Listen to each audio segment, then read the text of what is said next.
വിശദമായ വാർത്തകളിലേക്ക്. മുഖ്യമന്ത്രിയുടെ അഡീഷണൽ പ്രൈവറ്റ് സെക്രട്ടറി CM രവീന്ദ്രനെ ഉടൻ ഡിസ്ചാർജ് ചെയ്യില്ല. കൂടുതൽ പരിശോധന വേണമെന്ന് മെഡിക്കൽ ബോർഡ് നിർദ്ദേശിച്ചു. ന്യൂറോ സംബന്ധമായ പ്രശ്നങ്ങൾ രവീന്ദ്രൻ ഉണ്ടെന്നാണ് വിലയിരുത്തൽ. ഇതോടെ രവീന്ദ്രൻ നാളെയും ഇഡിക്ക് മുന്നിൽ ഹാജരാകില്ലെന്നുറപ്പായി. ഉമേഷ് ബാലകൃഷ്ണൻ വിവരങ്ങളുമായി ചേരുന്നു. ഉമേഷ്, ഡിസ്ചാർജ് ചെയ്യേണ്ട എന്നാണ് മെഡിക്കൽ ബോർഡ് തീരുമാനമെടുത്തിരിക്കുന്നത്. ഇതിന് കാരണമായി പറയുന്ന അദ്ദേഹത്തിന്റെ ആരോഗ്യ സംബന്ധമായ ഇപ്പോഴത്തെ അവസ്ഥ സംബന്ധിച്ചുള്ള വിശദാംശങ്ങൾ എന്താണ്? ഇന്ന് ഏകദേശം 2:30 ശേഷമാണ് മെഡിക്കൽ കോളേജ് സൂപ്രണ്ട് അധ്യക്ഷതയിൽ മെഡിക്കൽ ബോർഡ് ചേർന്നത്. ഇതിൽ അദ്ദേഹത്തിന് ഇന്ന് പരിശോധിച്ച പല പരിശോധനകളുടെയും ഫലം ലഭിക്കാനുണ്ട്. രണ്ടാമത് ഇദ്ദേഹത്തിന് ന്യൂറോ സംബന്ധമായ ചില ബുദ്ധിമുട്ടുകളുണ്ട്. അത് പോസ്റ്റ് കോവിഡ് സിൻഡ്രോമുമായി ബന്ധപ്പെട്ട പ്രശ്നങ്ങളാകാം എന്നാണ് വിലയിരുത്തൽ. എന്നാലും അതിൽ കുറച്ച് പരിശോധനകൾ കൂടി നടത്താനുണ്ട്. MRI സ്കാൻ അടക്കം, തലച്ചോറിന്റെ MRI സ്കാൻ അടക്കം എടുക്കേണ്ടതുണ്ട്. അതുകൂടി എടുത്ത് അത്തരത്തിൽ മറ്റെന്തെങ്കിലും ബുദ്ധിമുട്ടുകളുണ്ടോ എന്ന് കൂടി പരിശോധിച്ച ശേഷം മാത്രമേ ഡിസ്ചാർജിനെ കുറിച്ച് ചിന്തിച്ചാൽ മതി എന്നാണ് ഇന്നത്തെ മെഡിക്കൽ ബോർഡിന്റെ തീരുമാനം. ഇദ്ദേഹത്തിന്റെ നേരത്തെ, അതായത് രണ്ടാം ഘട്ട ED ചോദ്യം ചെയ്യാൻ കഴിഞ്ഞ 26-നാണ് വിളിച്ചിരുന്നത്. അതിന് 24-ന് അദ്ദേഹത്തെ മെഡിക്കൽ കോളേജിൽ അഡ്മിറ്റ് ചെയ്തിരുന്നു. ആ സമയത്തുണ്ടായിരുന്ന ആരോഗ്യ പ്രശ്നങ്ങൾ, അതായത് പോസ്റ്റ് കോവിഡ് സിൻഡ്രോമുമായി ബന്ധപ്പെട്ട് ഉണ്ടായിരുന്ന തലവേദന, കടുത്ത ക്ഷീണം, മറ്റ് ശ്വാസകോശ സംബന്ധമായ അസുഖങ്ങൾ എന്നിവ ഇപ്പോഴും നിലനിൽക്കുന്നുവെന്നും മെഡിക്കൽ ബോർഡ് വിലയിരുത്തി. ഇതിന്റെ കൂടി അടിസ്ഥാനത്തിലാണ് ഉടൻ ഡിസ്ചാർജിനെ കുറിച്ച് ആലോചിക്കേണ്ടതില്ല. പരിശോധനാ ഫലം പൂർണ്ണമായി ലഭിച്ച ശേഷം, അതായത് ഇന്ന് രാവിലെ വരെ ചെയ്ത എല്ലാ പരിശോധനയുടെയും ഫലം ലഭിച്ചിട്ടില്ല. അതുകൂടാതെ കൂടുതൽ വിദഗ്ധ പരിശോധന, MRI സ്കാൻ അടക്കം എടുക്കേണ്ട സാഹചര്യമുണ്ട്. അവയുടെ കൂടി റിസൾട്ട് പരിശോധിച്ച ശേഷം ഡിസ്ചാർജ് ചെയ്താൽ മതി എന്നാണ് മെഡിക്കൽ ബോർഡിന്റെ തീരുമാനം. ഉമേഷ്, നാളെയായിരുന്നു ഇഡിക്ക് മുന്നിൽ ഹാജരാകേണ്ടിയിരുന്നത്. ഇപ്പോഴത്തെ സാഹചര്യത്തിൽ അത് ഉണ്ടാകില്ല എന്ന് ഉറപ്പാകുന്നു എന്നല്ലേ? ഈ തദ്ദേശ തെരഞ്ഞെടുപ്പ് കഴിയുന്നത് വരെയെങ്കിലും ചോദ്യം ചെയ്യൽ നീട്ടിക്കൊണ്ടുപോകാനുള്ള ശ്രമം ഉണ്ട് എന്ന തരത്തിൽ ചില ആരോപണങ്ങൾ ഉണ്ടായിരുന്നു. പ്രതിപക്ഷം ഇത് വലിയ വിവാദമാക്കുന്ന ഒരു സാഹചര്യവുമുണ്ട്. അപ്പോഴും ഇങ്ങനെ ഒരു തീരുമാനം വരുന്നതിനെ അത് ഈ വിമർശനങ്ങളുടെ ആക്കം കൂട്ടുകയല്ലേ ഉള്ളൂ?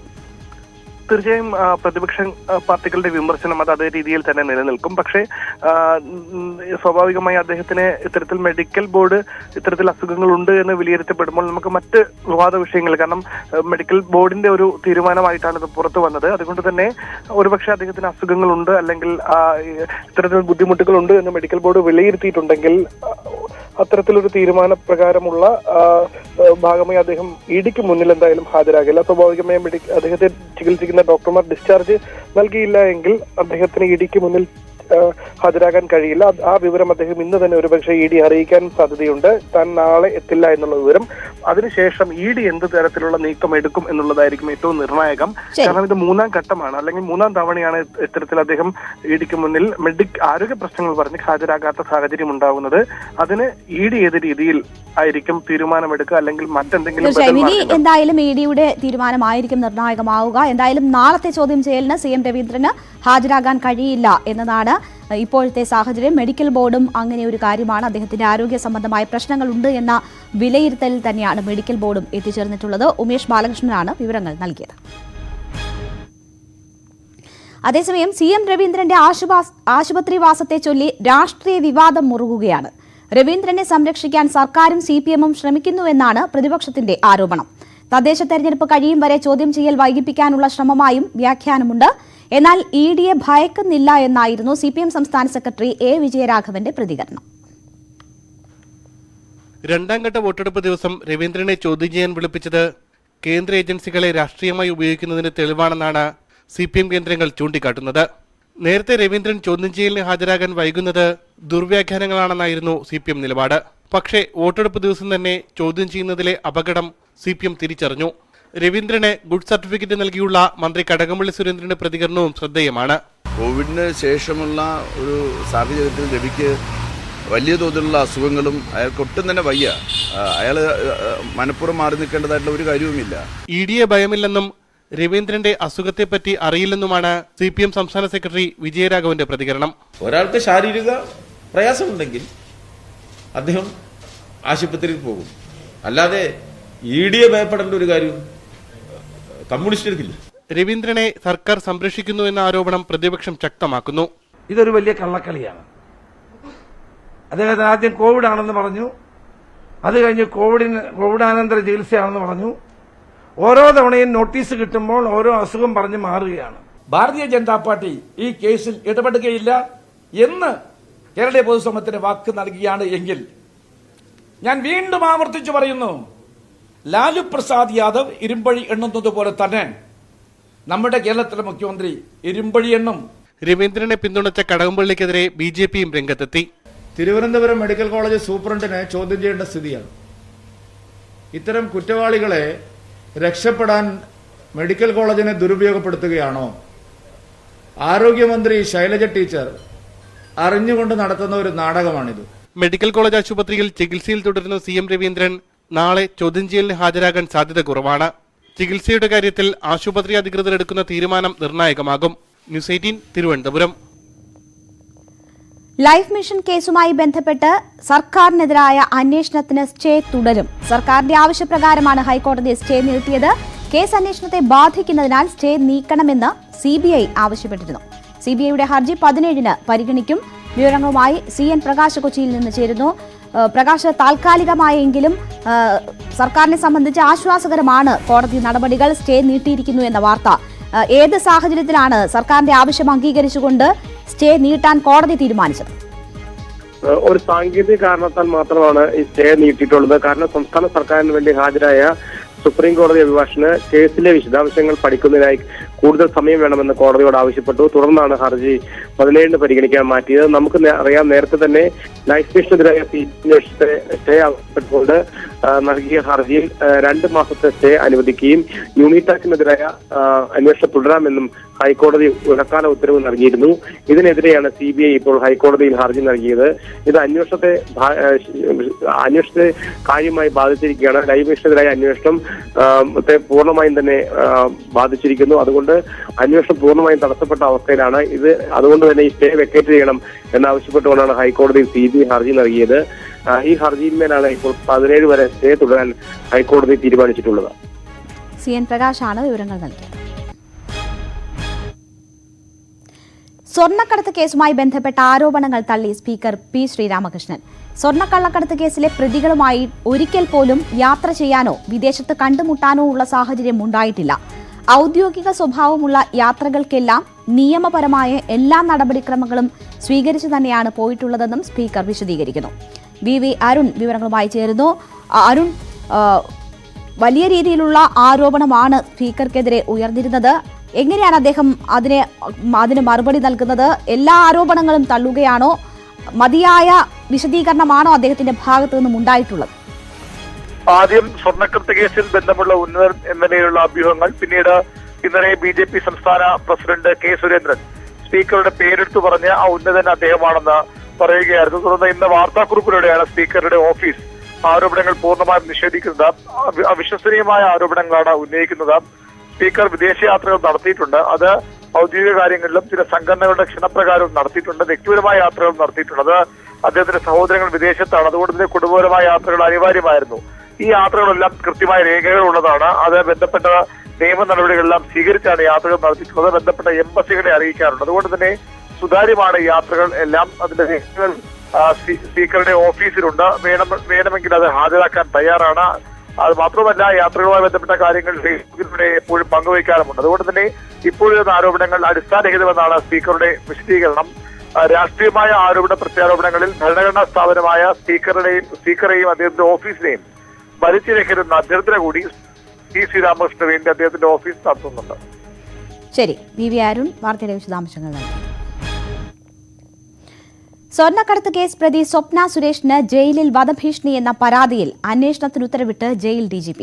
പരാതി ദക്ഷിണ മേഖല ജയിൽ DIG അജയകുമാർ അന്വേഷിക്കും.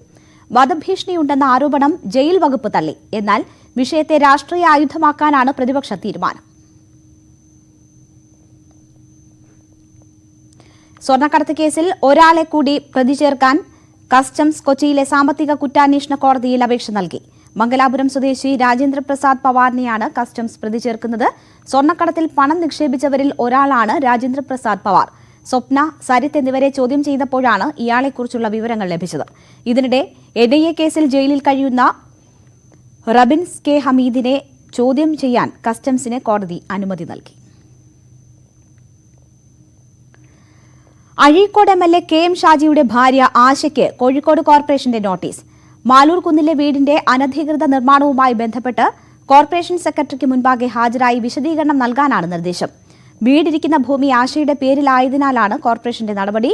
ഇതേ ഭൂമിയിൽ പങ്കാളിത്തമുണ്ടെന്ന പരാതിയിൽ MK മുനീറിനെയും ED ചോദ്യം ചെയ്യും.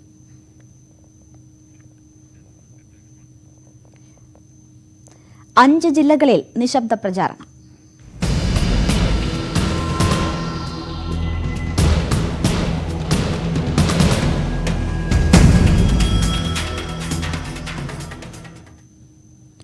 തദ്ദേശ തെരഞ്ഞെടുപ്പിന്റെ രണ്ടാം ഘട്ട വോട്ടെടുപ്പ് നാളെ. കോട്ടയം, എറണാകുളം, തൃശൂർ, പാലക്കാട്, വയനാട് ജില്ലകളാണ് വിധിയെഴുതുക. ആദ്യഘട്ടത്തിലെ ഉയർന്ന പോളിംഗ് ശതമാനം രണ്ടാം ഘട്ടത്തിലും പ്രതിഫലിക്കുമെന്ന പ്രതീക്ഷയിലാണ് മുന്നണികൾ. 451 തദ്ദേശ സ്ഥാപനങ്ങളിലെ 8116 വാർഡുകളിലേക്കുള്ള വോട്ടെടുപ്പാണ് നാളെ നടക്കുക. പോളിംഗ് സാമഗ്രികളുടെ വിതരണത്തിൽ ചിലയിടങ്ങളിൽ തിക്കും തിരക്കുമുണ്ടായത് നേരിയ പ്രശ്നങ്ങൾക്കിടയാക്കിയെങ്കിലും ഒരുക്കങ്ങൾ ഏതാണ്ട് പൂർത്തിയായി. പോളിംഗ് ബൂത്തുകളുടെ അണുനശീകരണം പുരോഗമിക്കുകയാണ്. ആദ്യഘട്ടത്തിലെ പോലെ തന്നെ കോവിഡ് മാനദണ്ഡങ്ങൾ പാലിച്ചാകും രണ്ടാം ഘട്ടത്തിലും വോട്ടെടുപ്പ്. എല്ലാ പോളിംഗ് ബൂത്ത്സ് ಕೂಡ ಸ್ಯಾನಿಟೈಸ್ ചെയ്തിട്ടുണ്ട്. ಮತ್ತೆ ಜನಗಳು ക്യൂവിൽ എങ്ങനെ നിൽക്കണം എന്ന് ಕೂಡ ഒരു പൊസിഷൻസ് മാർക്ക് ചെയ്തിട്ട് കൊടുത്തിട്ടുണ്ട്. സോ നാളെ കൂടെ പോളിംഗ് ബൂത്ത്സിൽ ഇലക്ഷൻ സമയത്തിൽ കൂടെ എല്ലാ കോവിഡ് പ്രോട്ടോകോൾ ഫോളോ ചെയ്യാനാണ് ഉദ്ദേശിക്കുന്നത്. അട്ടപ്പാടിയിൽ മാവോയിസ്റ്റ് ഭീഷണിയുള്ള 102 ബൂത്തുകളുടെ സുരക്ഷ ശക്തിപ്പെടുത്തിയതായി തൃശൂർ റേഞ്ച് IG പറഞ്ഞു. ചകിളി, അട്ടപ്പാടി ഏരിയകളും ബാക്കിയെല്ലാം അങ്ങനെ തുടങ്ങിയിട്ടുള്ള എല്ലാ ബോർഡറുകളും എല്ലാം കവർ ചെയ്തുകൊണ്ടുള്ള പ്രത്യേക സംവിധാനങ്ങൾ ഒരു പ്രത്യേക സാഹചര്യത്തിൽ ഏത് ഉണ്ടായിരുന്നാൽ പോലും അത് നേരിടത്തക്കിലുള്ള എല്ലാവിധ സജ്ജീകരണങ്ങളും അത് ഒരുക്കിയിട്ടുണ്ട്. രാവിലെ 7 മുതൽ വൈകിട്ട് 6 വരെയാണ് വോട്ടെടുപ്പ്. അവസാന 1 മണിക്കൂർ കോവിഡ് രോഗികൾക്കും വോട്ട് രേഖപ്പെടുത്താം. News desk, news 18. തദ്ദേശ തെരഞ്ഞെടുപ്പിനുള്ള തൃശൂർ ജില്ലയുടെ ഒരുക്കങ്ങൾ പൂർത്തിയായി. ഉദ്യോഗസ്ഥർ പോളിംഗ് സാമഗ്രികൾ കൈപ്പറ്റി. സുവി വിശ്വനാഥിന്റെ റിപ്പോർട്ട് കാണാം. തൃശൂർ ജില്ലയിൽ വോട്ടെടുപ്പിനുള്ള അവസാനഘട്ട ഒരുക്കങ്ങൾ നടന്നുകൊണ്ടിരിക്കുകയാണ്. പോളിംഗ് സാമഗ്രികൾ വാങ്ങി ഇപ്പോൾ ഉദ്യോഗസ്ഥരെല്ലാം പോളിംഗ് ബൂത്തിൽ എത്തിയിരിക്കുന്ന ദൃശ്യങ്ങളാണ് നമുക്ക് കാണാൻ സാധിക്കുന്നത്. പറയക്കാട് ഈസ്റ്റ് സ്കൂളിലെ ഒരു പോളിംഗ് ബൂത്ത് നമ്പർ 1 പോളിംഗ് സ്റ്റേഷനാണ് നമുക്ക് ദൃശ്യങ്ങളിൽ കാണാൻ സാധിക്കുന്നത്. ഇവിടെ വോട്ടിംഗ് മെഷീനും മറ്റും ക്രമീകരിച്ചു കഴിഞ്ഞു. ഇനി ഇവിടെ കോവിഡ് പ്രോട്ടോകോൾ പ്രകാരം എങ്ങനെയാണ് വോട്ടർമാർ വരേണ്ടത് എന്നത് സംബന്ധിച്ച് സ്റ്റിക്കറുകളും മറ്റും പതിക്കുന്നതിനുള്ള പ്രവർത്തനങ്ങളാണ് ഇപ്പോൾ നടന്നുകൊണ്ടിരിക്കുന്നത്. 3331 പോളിംഗ് സ്റ്റേഷനുകളാണ് ജില്ലയിൽ ആകെയുള്ളത്.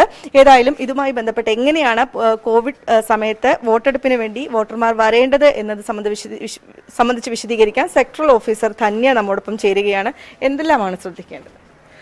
നമ്മളിപ്പോൾ 7 മണിക്ക് കറക്റ്റായിട്ട് പോളിംഗ് തുടങ്ങുകയാണ്. പിന്നെ നമ്മുടെ പോളിംഗ് ബൂത്തുകളെല്ലാം സജ്ജായിട്ടുണ്ട്. ഓഫീസേഴ്സ് എല്ലാം റെഡി ആയിട്ടുണ്ട്. എല്ലാവരും പിന്നെ ഇപ്പോൾ കോവിഡ് പ്രോട്ടോക്കോൾ അനുസരിച്ചിട്ടാണ് ക്യൂവിൽ എല്ലാവരും നിർത്തുന്നത്. പിന്നെ 5 മണിക്ക് ശേഷമാണ് കോവിഡ് രോഗികൾ, അതായത് ഇന്ന് പ്രഖ്യാപിച്ച കോവിഡ് രോഗികൾ നാളെ 5 മണിക്ക്. അതുവരെ ബാക്കി എല്ലാവർക്കും ബാലറ്റ് പേപ്പറാണ് നമ്മൾ ഇഷ്യൂ ചെയ്യുന്നത്. പിന്നെ ബാക്കി മാസ്കും സാനിറ്റൈസറും സാനിറ്റൈസർ നമ്മൾ വയ്ക്കും. മാസ്ക് പ്രൊവൈഡ് ചെയ്യുന്നുണ്ട്. പിന്നെ അത് മാത്രമല്ല അവർ സാനിറ്റൈസ് ചെയ്തിട്ടാണ് ഇവരെ അകത്തേക്ക് പ്രവേശിപ്പിക്കുന്നതും തിരിച്ചു പോരുമ്പോൾ അവരെ സാനിറ്റൈസ് ചെയ്യിക്കുന്നുണ്ട്. അങ്ങനെയുള്ള കാര്യങ്ങൾ. ഒരുക്കങ്ങളെല്ലാം തന്നെ അവസാന ഘട്ടത്തിലായി എന്നാണ് അറിയിച്ചിരിക്കുന്നത്. 1794 വാർഡുകളിലാണ് തൃശ്ശൂരിൽ തെരഞ്ഞെടുപ്പ് നടക്കുന്നത്. അതിനായി 3331 പോളിംഗ് സ്റ്റേഷനുകൾ ഒരുങ്ങിയിട്ടുണ്ട്. 17101 സ്ഥാനാർത്ഥികളാണ് നാളെ ജനവിധി തേരുന്നത്. ഏതായാലും അവസാന ഘട്ടത്തിലേക്ക് വോട്ടെടുപ്പിന്റെ തയ്യാറെടുപ്പുകൾ അവസാന ഘട്ടത്തിലേക്ക് എത്തിയിരിക്കുന്ന ഒരു കാഴ്ചയാണ് നമുക്ക് കാണാൻ സാധിക്കുന്നത്. KP ധനേഷിനോടൊപ്പം തൃശ്ശൂരിൽ നിന്ന് സുവി വിശ്വനാഥൻ, ന്യൂസ് 18. വാർത്തകൾ തുടരുന്നു. കൊല്ലം മൺട്രോത്തുരുത്തിൽ CPM പ്രവർത്തകൻ മണിലാൽ കൊല്ലപ്പെട്ടത് വ്യക്തിവൈരാഗ്യം മൂലമെന്ന് പോലീസ്. സഞ്ചാരികളെ റിസോർട്ടിലേക്ക് കൊണ്ടുവരുന്നതിനെ ചൊല്ലിയുള്ള തർക്കമാണ് കൊലയിൽ കലാശിച്ചതെന്ന് FIR-ലും റിമാൻഡ് റിപ്പോർട്ടിലും പറയുന്നു. രാഷ്ട്രീയ കൊലപാതകമാണെന്ന മുഖ്യമന്ത്രിയുടെയും CPM-ന്റെയും വാദം തള്ളുന്നതാണ് പോലീസിന്റെ റിപ്പോർട്ട്. വിവരങ്ങളുമായി VV വിനോദ് ചേരുന്നു. വിനോദ്, ഇത് രാഷ്ട്രീയ കൊലപാതകം എന്ന നിലയിലാണ് മുഖ്യമന്ത്രി ഉൾപ്പെടെയുള്ള നേതാക്കൾ ഇതിനെ കണ്ടത്. ഇപ്പോൾ പോലീസ് റിപ്പോർട്ട് മറ്റൊന്നാണ്. FIR-ന്റെ വിശദാംശങ്ങൾ എന്താ? ലളിത, വലിയ വാദപ്രതിവാദങ്ങൾക്ക് വഴിവെച്ച ഒരു കൊലപാതകമാണ് മണിലാലിന്റേത്. മണിലാൽ കഴിഞ്ഞ 5-നാണ് മൺട്രോ തുരുത്തിൽ കുത്തേറ്റ് മരിച്ചത്. CPM പ്രവർത്തകനാണ് മണിലാൽ. തിരഞ്ഞെടുപ്പ് കമ്മിറ്റി ഓഫീസിലിരിക്കെ അശോകൻ മറ്റൊരു സുഹൃത്തിനൊപ്പം എത്തി മണിലാലിനെ കുത്തിവീഴ്ത്തുകയായിരുന്നു. ഇത് സംബന്ധിച്ച് ആദ്യം തന്നെ CPM എടുത്ത നിലപാട് ഇതൊരു രാഷ്ട്രീയ കൊലപാതകമാണ്. CPM പ്രവർത്തകനെ RSS അക്രമി സംഘം കുത്തിക്കൊലപ്പെടുത്തിയെന്ന നിലയിലായിരുന്നു CPM ആദ്യം മുതൽ നിലപാടെടുത്തത്. ഈ വാർത്ത ആ തരത്തിൽ കൊടുക്കാത്തതിന്റെ പേരിൽ മാധ്യമങ്ങൾക്കും വലിയ വിമർശനം ഏൽക്കേണ്ടി വന്ന ഒരു സാഹചര്യം ഉണ്ടായിരുന്നു. ഏതായിരുന്നാലും ഇപ്പോൾ പോലീസിന്റെ FIR-ഉം റിമാൻഡ് റിപ്പോർട്ടും പുറത്തു വന്നിരിക്കുന്നു. ഇതിൽ വ്യക്തമാക്കുന്നത് ഇതൊരു രാഷ്ട്രീയ കൊലപാതകമല്ല എന്ന കാര്യമാണ്. വ്യക്തിപരമായ തർക്കങ്ങളാണ് കൊലപാതകത്തിലേക്ക് എത്തിച്ചത്. മണിലാലിന് റിസോർട്ട് ഉണ്ടായിരുന്നു. അശോകനും മൺട്രോ തുരുത്തിൽ റിസോർട്ട് ഉണ്ടായിരുന്നു. അശോകന്റെ റിസോർട്ടിലേക്ക് വരുന്ന ആളുകളെ മണിലാൽ ക്യാൻവാസ് ചെയ്ത് സ്വന്തം റിസോർട്ടിലേക്ക് കൊണ്ടുപോയിരുന്നു. ഇതിന്റെ പേരിൽ ഇരുവരും തമ്മിൽ തർക്കമുണ്ടാകുകയും ഇത് കൊലപാതകത്തിലേക്ക് വഴിവെച്ചുവെന്നുമാണ് ഇപ്പോൾ പോലീസിന്റെ FIR-ഉം റിമാൻഡ് റിപ്പോർട്ടും വ്യക്തമാക്കുന്നതിനാണ് കാരണം. VV വിനോദാണ് വിവരങ്ങൾ നൽകിയത്. Digital marketing and story telling കമ്പനിയായ തീവണ്ടി കമ്മ്യൂണിക്കേഷൻ ഓസ്കർ ജേതാവ് റസൂൽ പൂക്കുട്ടി ഓൺലൈനായി ഉദ്ഘാടനം ചെയ്തു. ക്രിയേറ്റിവിറ്റിയും ടെക്നോളജിയും സമന്വയിച്ച കൺവേർജൻസ് എന്ന ആശയമാണ് തീവണ്ടി കമ്മ്യൂണിക്കേഷൻസ് മുന്നോട്ട് വയ്ക്കുന്നത്. ഡിജിറ്റൽ രംഗത്ത് ബ്രാൻഡുകൾക്കായി സ്ട്രാറ്റജി, ഡിസൈനിംഗ്, അഡ്വർടൈസിംഗ്, പ്രൊഡക്ഷൻ തുടങ്ങിയ സേവനങ്ങൾ കമ്പനി നൽകും. Creativity meets technology. Periyar tiger റിസർവിന് കീഴിലുള്ള നിബിഡ വനമാണ് ശബരിമല. വന്യജീവികളും പക്ഷികളും ഏറെയുള്ള ഇടം. ഈ തീർത്ഥാടന കാലത്ത് അവയെ തേടിയിറങ്ങുകയാണ് ഞങ്ങളുടെ ക്യാമറ. ഈ റിപ്പോർട്ടോടെ ബുള്ളറ്റിൻ പൂർത്തിയാകുന്നു. നമസ്കാരം.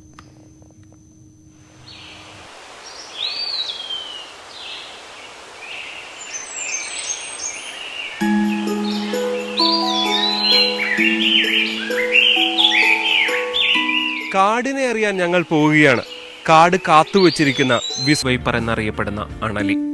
അതും തീർത്ഥാടകർ എപ്പോഴും സഞ്ചരിക്കുന്ന മരക്കൂട്ടത്ത്, വഴിയിലേക്ക് ചാഞ്ഞു നിൽക്കുന്ന മരത്തിലും കമ്പിവേലിയിലുമായി.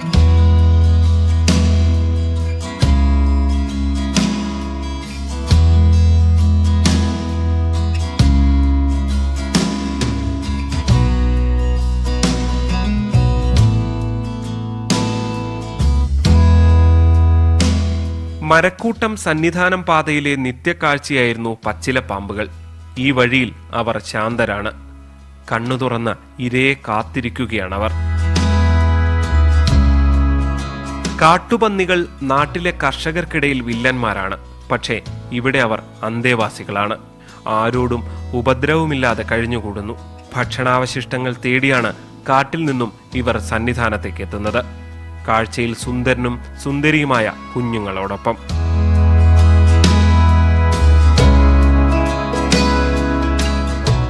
നാട്ടിൽ കാണാത്ത വിവിധയിനം ഓന്തുകൾ ഈ കാട്ടിലുണ്ട്. പിന്നെ കാഴ്ചയിൽ മനോഹരവും വിഷം കൊണ്ട് ഭയപ്പെടുത്തുന്നതുമായ ചിലന്തികൾ. കാഴ്ചയിൽ സുന്ദരിയായ പുഴുക്കൾ വരെ കാണാം. കാട് പല കാഴ്ചകളും ബാക്കി വെക്കാറുണ്ടെന്നാണ് പറയുന്നത്. ഞങ്ങളുടെ അനുഭവം അതുതന്നെയാണ്. ഈ കാട്ടിൽ മലമുഴക്കി വേഴാമ്പലിന്റെ സാന്നിധ്യമുണ്ട്. ഏറെ ദിവസങ്ങൾ കാത്തിരുന്നു. പക്ഷേ കണ്ടെത്താനായില്ല. കാത്തിരിപ്പ് തുടരുകയാണ്. ക്യാമറമാൻ ഇമ്മാനുൽ തോമസിനൊപ്പം G ശ്രീജിത്ത്, News 18 സന്നിധാനം.